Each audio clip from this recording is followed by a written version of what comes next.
Ben, pre-season taken to the next stage, how have we found it so far? It's been really good. We've been really quite surprised at how fit the boys have been, how they've come back. Obviously it was a little bit of a step into the unknown with the amount of time that we've been off, which has never happened before. So we've been really impressed with the way the lads have handled themselves in the off-season. They've come back in really, really good condition, which has surprised us. Aerobic leave have done really well. In terms of strength work, they're a little bit down because they've had a lack of facilities and lack of available gyms and things over this period, but we've been really, really impressed with the players. They've come back in really good condition.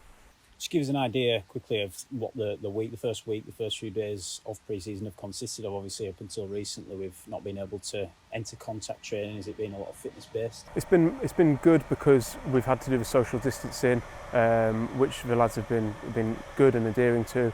It's been really a case of trying to find where they're at.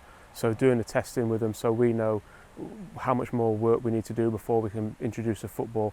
We're happy with the fitness work that they've done in the off-season. It's now a case of gradually introducing the football and just building that up slowly. What we don't want to do is overload them with the football, because it would be too much after such a long period of not being able to do contact training, football training. So the first week was just gentle or more steady state passing drills, aerobic based work, strength work, to try and build us a base that hopefully now we're into this phase 2 of contact training, we can take that base and improve on it really.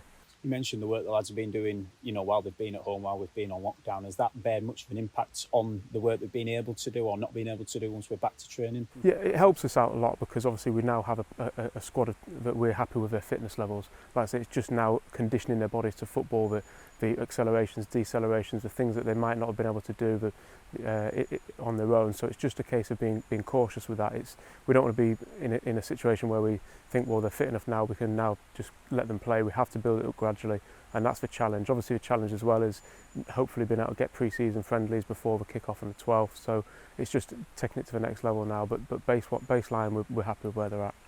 You were obviously here last season as well for pre-season. It's a very different picture here, both at the club and in the world with everything that's gone on with the pandemic. Do we feel the standards are still there, and we're looking at where we're at a similar place to where we were last season? I think aerobically the boys are fitter than they were last season, probably because they haven't been away on holiday. They've just been trying to tick over. Obviously there was that period of uncertainty where we didn't know if the season was going to be completed last year, so they were maintaining their fitness for quite a while till we knew the season was curtailed.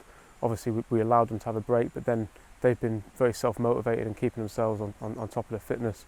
A lot of them have been really sort of like finding different ways of training. It's been quite encouraging hearing what they've been doing in the last 4 months and how they've managed to keep themselves mentally and physically fit. And do you as coach feel the correct planning has gone in to make sure that the training is stepped up properly over the course of the next few weeks and months until we start the season? Yeah, definitely. I mean, that's the important thing now. Like I say, making sure we're stimulating them in terms of the adaptations for the training, but also not overloading them too much too quickly. But like I say, the players have been really, really good. The first couple of weeks have been really positive. There's a really good feeling about the place. Everybody's just really happy to be back. Everyone's obviously a period of uncertainty and the horrible things that are happening around the world, but it's good to hopefully put that behind us now and focus on what the things that we enjoy doing, being on the pitch with the players.